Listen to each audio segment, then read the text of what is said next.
ओम नमो नारायण।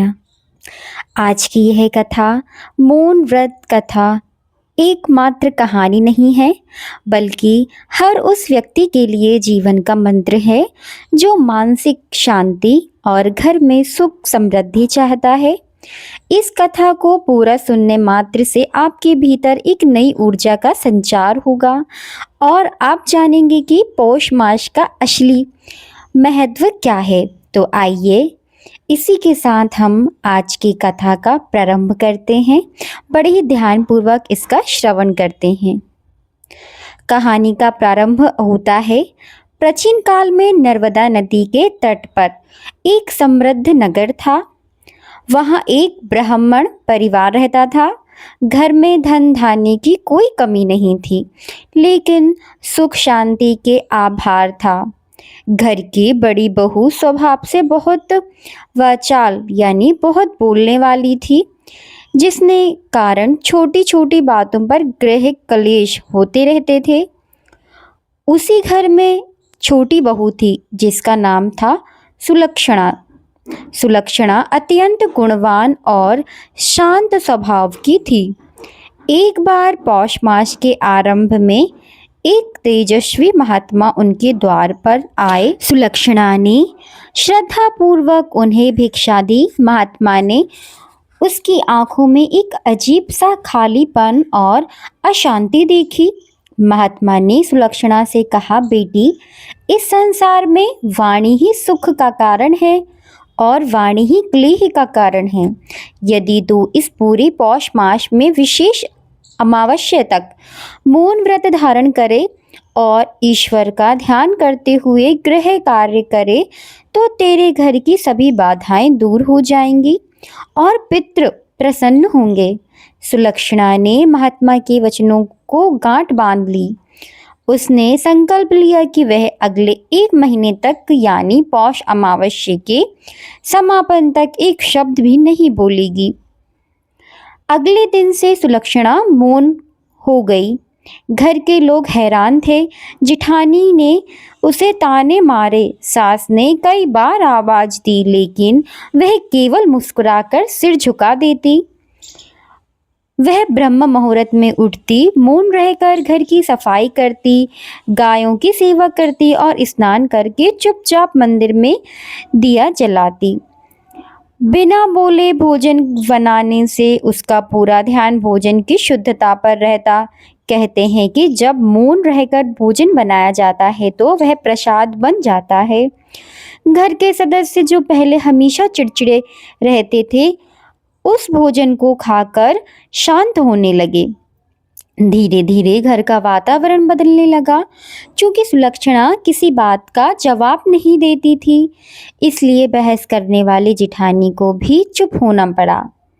बिना बोले ही सुलक्षणा ने इशारों से घर की ऐसी व्यवस्था की कि सब कुछ समय पर और सलीके से होने लगा। अंत में पौष मास की अमावस्या आई। यह इस व्रत का सबसे कठिन और महत्वपूर्ण दिन था। सुलक्षणा सुबह उठकर पास की नदी, पवित्र नदी में स्नान करके घर लौट आई। लौटते समय उसे मार्ग में एक अत्यंत वृद्ध और असहज महिला मिली जो भूख प्यास से तड़प रही थी।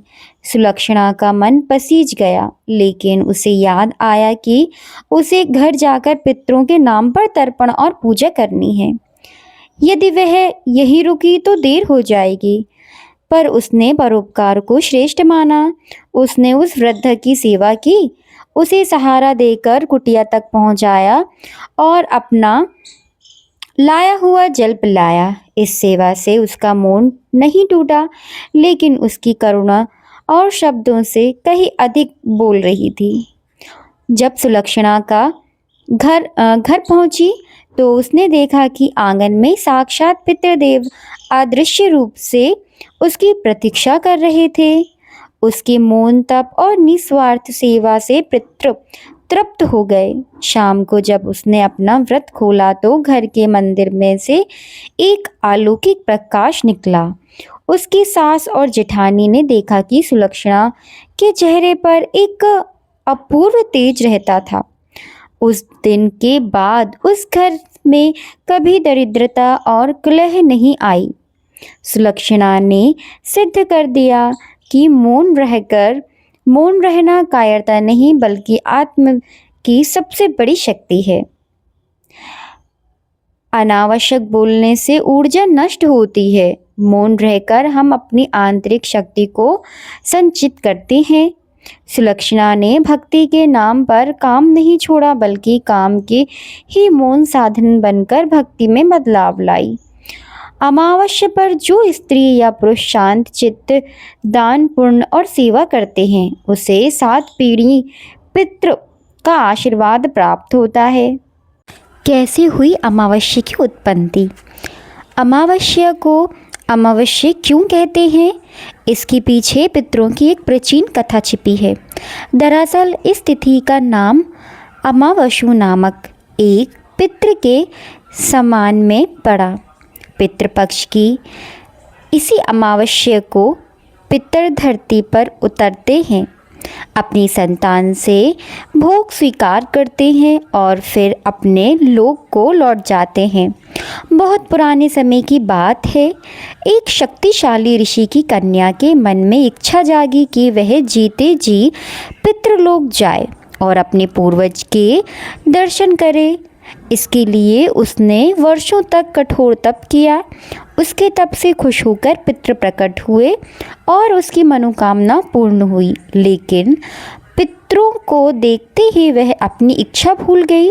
उसने सोचा था कि सभी पितृ बूढ़े और कमज़ोर होंगे, मगर वे तो जवान और तेजस्वी दिख रहे थे। पितृलोक में उम्र का असर नहीं पड़ता, इसलिए सब नवयुवक जैसे लगते थे। हैरान होकर वह अपनी मूल इच्छा भूल गई। प्रकट हुए पितरों में एक थे अम्बासुर, अद्भुत सुंदर वाली ऋषि कन्या उनके रूप पर मुग्ध हो गई और तप का उद्देश्य भूल गई। जब पितरों ने फिर पूछा तो उसने अमावस्या से कहा, मेरी इच्छा आप खुद हैं, मुझे अपनी पत्नी बना लें। यह सुनकर पूरे पितृलोक में हलचल मच गई। अपनी ही संतान से विवाह की मांग, यह असंभव था। पितर अपनी सीमाएं और कर्तव्य अच्छे से जानते थे। उन्होंने प्यार से समझाने की कोशिश की, मगर ऋषि कन्या नहीं मानी। उसका हठ देख अमावस्या को गुस्सा आ गया। उन्होंने श्राप दिया, तुम ना पितृलोक आ सकती हो, ना कोई तप सफल होगा। इतना कहकर पितृ लौट गए। उनके जाते ही ऋषि कन्या का मोह टूटा, मगर अब कुछ नहीं हो सकता था। अक्षोदा को अपनी गलती का एहसास हुआ और उसने माफ़ी मांगी। तब पितरों ने उस पर दया की और बताया कि वह मत्स्य कन्या के रूप में जन्म लेगी, जिसे महर्षि परशास अपनाएंगे और उसके गर्भ से भगवान व्यास का जन्म होगा। पितरों ने अमावस्या की प्रशंसा की कि उसने स्त्री के सौंदर्य से विचलित हुए बिना अपना संयम और धैर्य बनाए रखा। इसी के कारण उन्होंने अमावस्या को वरदान दिया कि उसके नाम पर यह तिथि अमावस्या कहलाएगी। बताओ ने भी उनकी प्रशंसा की और घोषणा की, आज का दिन पृथ्वी पर अमावस्या के नाम पर अमावस्या कहलाएगा। यह अमावस्या सबसे महत्वपूर्ण होगी। जिन्हें अपने पितृ की मृत्यु तिथि नहीं पता, वे भी इसी दिन अपने सभी ज्ञात अज्ञात पितरों को तृप्त कर सकते हैं। पितृपक्ष में पितृ धरती पर आते हैं, संतानों से भोजन लेते हैं और अमावस्या तक अपना हिस्सा ग्रहण कर लौट जाते हैं। जो इस दिन श्रद्धा से पितरों को नमन करते हैं, उनके रास्ते की सभी बाधाएं दूर होती हैं और जीवन में उत्पत्ति का द्वार खुलता है। आइए इसी के साथ हम जानते हैं अमावस्या के देवता कौन हैं। हिंदू धर्म शास्त्र के अनुसार लोक मान्यताओं में अमावस्या तिथि को अत्यंत महत्वपूर्ण माना जाता है। यह वह दिन होता है जब चंद्रमा पूर्णतः अदृश्य हो जाता है और आकाश में अंधेरा छा जाता है। लेकिन क्या आपको पता है कि अमावस्या के देवता कौन हैं? पुराणों में, वेदों में और ज्योतिष शास्त्रों के अनुसार अमावस्या का स्वामी पितृदेव माने जाते हैं। कुछ संदर्भ में इसे यमराज से भी जोड़ा जाता है, क्योंकि यम अमावस्या के अधिपति के रूप में पूजे जाते हैं। गरुड़ पुराण में, विष्णु पुराण में और मत्स्य पुराण में भी स्पष्ट उल्लेख है कि अमावस्या पितरों की तिथि है। पितृदोष निवारण के लिए इसी दिन श्राद्ध, तर्पण और पिंडदान किया जाता है। भागवत पुराण में कहा गया है कि अमावस्या को पितृ भूखे प्यासे धरती पर आते हैं, इसलिए अमावस्या को पितृपक्ष द्वार माना जाता है। इसी के साथ अमावस्या और चंद्र से जुड़ी एक पौराणिक कथा का भी हम श्रवण करते हैं। हिंदू पौराणिक ग्रंथों में चंद्रमा को सोम या चंद्रदेव के रूप में पूजा जाता है और अमावस्या का संबंध उनके जीवन की एक दुखद घटना से जुड़ा हुआ है। कथा की शुरुआत दक्ष प्रजापति से होती है, जिनकी 27 कन्या थीं। ये 27 कन्याएं नक्षत्रों का प्रतीक है। दक्ष ने अपनी सभी कन्याओं का विवाह चंद्रदेव से कर दिया, लेकिन चंद्रदेव को इनमें से केवल रोहिणी नक्षत्र से विशेष प्रेम हो गया। वे रोहिणी के साथ ही अधिक समय बिताने लगे और शेष 26 पत्नियों की उपेक्षा करने लगे। इससे क्रुद्ध होकर उन पत्नियों ने अपने पिता दक्ष से शिकायत की। दक्ष ने चंद्रमा को समझाया, लेकिन जब चंद्रमा ने नहीं मानी तो दक्ष ने क्रोध होकर उन्हें क्षय रोग का श्राप दे दिया। इस श्राप के प्रभाव से चंद्रमा का प्रकाश दिन प्रतिदिन क्षीण होने लगा और वे धीरे धीरे अदृश्य होने की ओर लगे। जब चंद्रमा पूरी तरह क्षीण होकर अमावस्या की स्थिति में आ गए, तब देवताओं और ऋषियों को चिंता हुई, क्योंकि चंद्रमा का प्रकाश पृथ्वी पर औषधियाँ फैलाने और फसलों और जीवों के लिए आवश्यक है। सभी ने मिलकर भगवान शिव की आराधना की। शिव जी ने दक्ष के श्राप को कुछ हद तक कम करते हुए चंद्रमा को आशीर्वाद दिया कि वे पूर्णिमा से अमावस्या तक क्षीण होंगे, लेकिन अमावस्या के बाद फिर से कृष्ण पक्ष में बढ़ते हुए पूर्णिमा तक पूर्ण हो जाएंगे। इस प्रकार अमावस्या चंद्रमा के पूर्ण क्षय की अवस्था बन गई, जो दक्ष के श्राप का प्रतीक भी है। यह चक्र सृष्टि के संतुलन को बनाए रखता है, जहाँ क्षय और पुनरुत्थान दोनों आवश्यक हैं। एक अन्य कथा के अनुसार समुद्र मंथन की कथा में भी अमावस्या का संकेत मिला। जब देवताओं और असुर ने क्षीर सागर का मंथन किया तो सबसे पहले हलाहल विष निकला, जिसे शिव जी ने पी लिया और अपना कंठ नीला कर लिया। इसके बाद चंद्रमा निकले, जिन्हें शिव ने अपने मस्तक पर धारण कर लिया। चंद्रमा की यह स्थिति उनके उत्थान और पतन दोनों को दर्शाता है, लेकिन मुख्यतः दक्ष चंद्रमा वाली ही अमावस्या की उत्पत्ति को स्पष्ट करती है। इस प्रकार अमावस्या न केवल एक खगोलीय घटना है, बल्कि पौराणिक रूप से क्षय, पाप नाश और नई शुरुआत का प्रतीक बन गई है, जिस दिन पितरों की पूजा और दान पुण्य का विशेष महत्व भी माना गया है। तो साल भर की प्रमुख अमावस्याओं में से मुख्य अमावस्या होती हैं सोमवती अमावस्या, भौमवती अमावस्या, मौनी अमावस्या, शनि अमावस्या, हरियाली अमावस्या, दिवाली अमावस्या, सर्वप्रत अमावस्या आदि प्रमुख अमावस्या हैं। आइए इसी के साथ अब हम जानते हैं एक प्राचीन कथा, सोमवती अमावस्या की व्रत कथा। एक बार की बात है, एक साहूकार के घर में 7 बेटे और एक बेटी थी। सभी बेटों की शादी हो चुकी थी, लेकिन बेटी अभी कुंवारी थी। इस वजह से साहूकार दंपति बहुत चिंतित रहते थे। साहूकार एक साधु का परम भक्त था। वह साधु अक्सर उनके घर भिक्षा लेने आते और आशीर्वाद देता। साहूकार की पत्नी ने गौर किया कि साधु ने उनकी हर बहू को सुख समृद्धि का वरदान दिया, लेकिन उनकी बेटी को कभी आशीर्वाद नहीं दिया। जब उन्होंने साधु से इसका कारण पूछा तो साधु ने बिना कुछ बोले चुपचाप चले गए। इससे साहूकार की पत्नी को भी शक हो गया।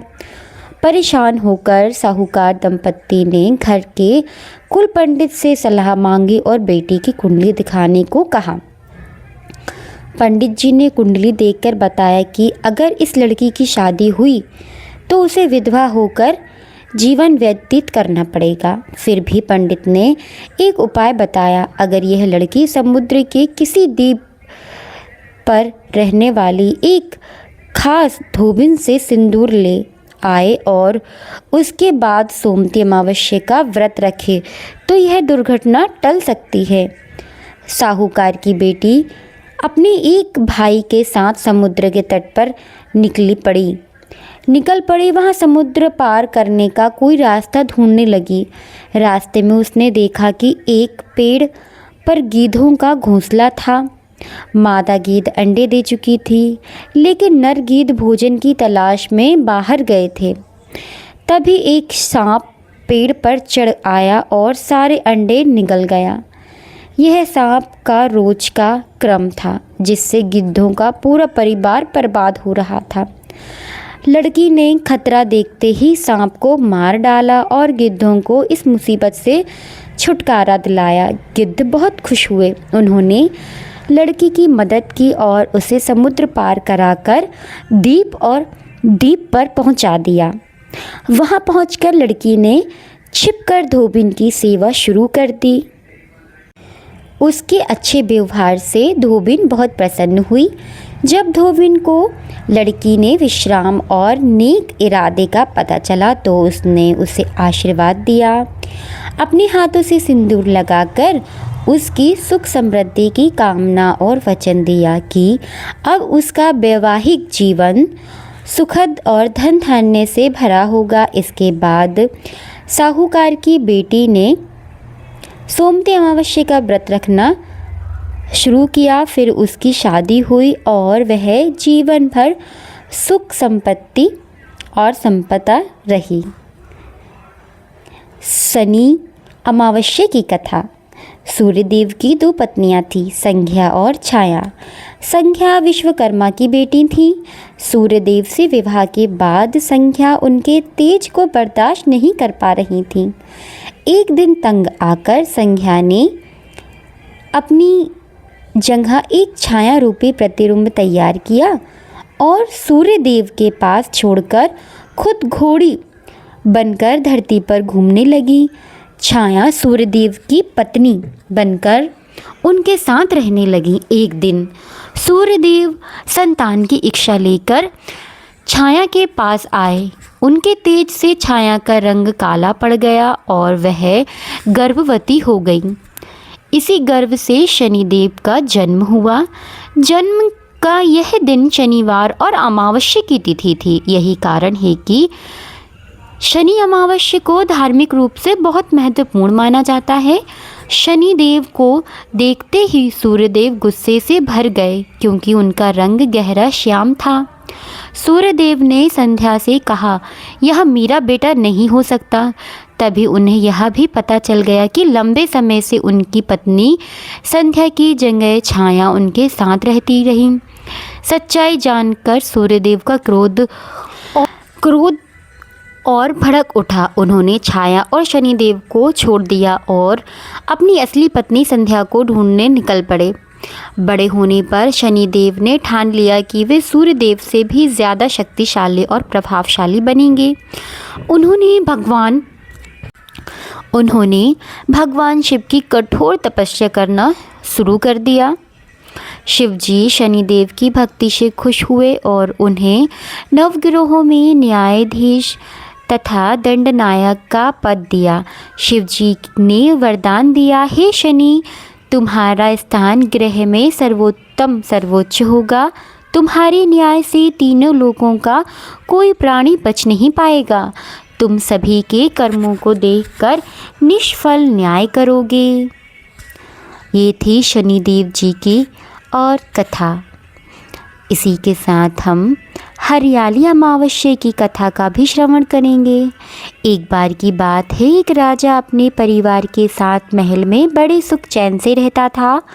उसका एक बेटा था जिसकी शादी हो चुकी थी।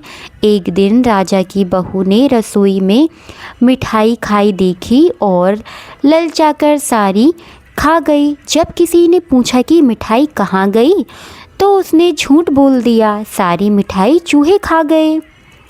यह बात चूहों ने सुन ली।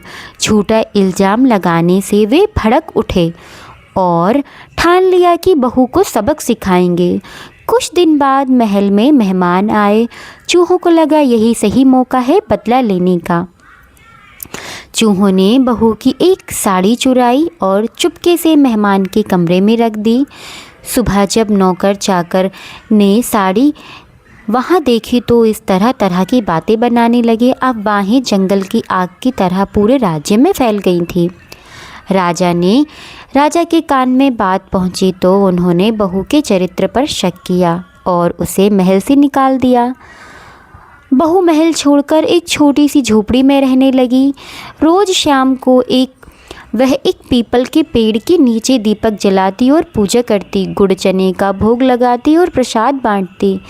ऐसे कई दिन बीत गए। एक शाम राजा उसी रास्ते से गुजरते पीपल के नीचे जगमगाती रोशनी देखकर हैरान रह गए। महल छोड़कर लौटकर उन्होंने सैनिक को भेजा कि जाकर पता लगाओ यह चमक क्या है। सैनिक वहां पहुंचे तो देखा दीपक आपस में बात कर रहे थे। हर दीपक अपनी कहानी सुना रहा था। तभी एक दीपक बोला, मैं राजमहल का ही हूँ। बहू को निकल जाने के बाद वह रोज़ मेरी पूजा करती है, मुझे जलाती है। बाकी दीपक ने पूछा, बहू को महल से क्यों निकाल दिया गया? दीपक ने बताया, एक दिन उसने मिठाई खा ली और चूहे पर इल्ज़ाम लगा दिया। चूहे गुस्से हो गए और बदला लेने उन्होंने उसकी साड़ी मेहमान के कमरे में रख दी। राजा की गलतफहमी, बहू को घर से निकाल दिया गया। यह सुन सैनिक दंग रह गए। महल लौटकर उन्होंने राजा को सारी सच्चाई बता दी। राजा को अपनी भूल का पछतावा हुआ। उन्होंने तुरंत ही बहू को बुलाया और सम्मान के साथ महल में वापस जगह दी। इस तरह पीपल के पेड़ की नियति पूजा का फल रूप मिला और वह फिर सुखी जीवन व्यतीत करने लगी। अमावस्या का वह विशेष महत्व था।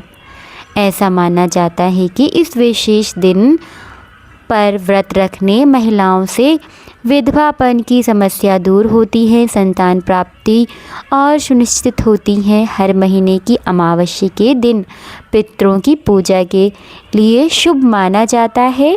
हिंदू अपने पूर्वजों से आशीर्वाद प्राप्त करने के लिए उन्हें श्राद्ध देते हैं और अंधेरे पाखंडों का पितृ महाप्रलय के रूप में जाना जाता है, जो दिवंगत पूर्वज को तर्पण देने के लिए विशेष रूप से पवित्र है। इस चरण के अंतिम दिन को महालय अमावस्या कहा जाता है, जिसे श्रद्धा और संस्कार करने के लिए सबसे शुभ दिन माना जाता है। हिंदू भक्ति इस दिन सफलता और सौभाग्य का आशीर्वाद पाने के लिए चंद्रदेव की पूजा भी करते हैं।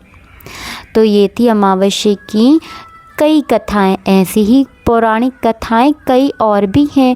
हर अमावस्या की हर एक कथा होती है। तो आपको यह वीडियो कैसी लगी, प्लीज़ कमेंट करके ज़रूर बताएं और मेरी वीडियो को लाइक, शेयर और चैनल को सब्सक्राइब करना बिल्कुल भी ना भूलें। आपको यह कथा कैसी लगी और आप किस अमावस्या की कथा को सुनना चाहते हैं, आप वो भी लिखें और आपको किस तरह की कथाएं सुनना पसंद करते हैं, आप वो भी ज़रूर लिख दें। मिलते हैं नेक्स्ट वीडियो में एक नई कथा के साथ। तब तक के लिए जय श्री राधे, जय श्री नारायण, ओम नमः शिवाय। इस वीडियो में अंत तक जुड़े रहने के लिए आपका बहुत धन्यवाद और आप सभी का बहुत बहुत धन्यवाद।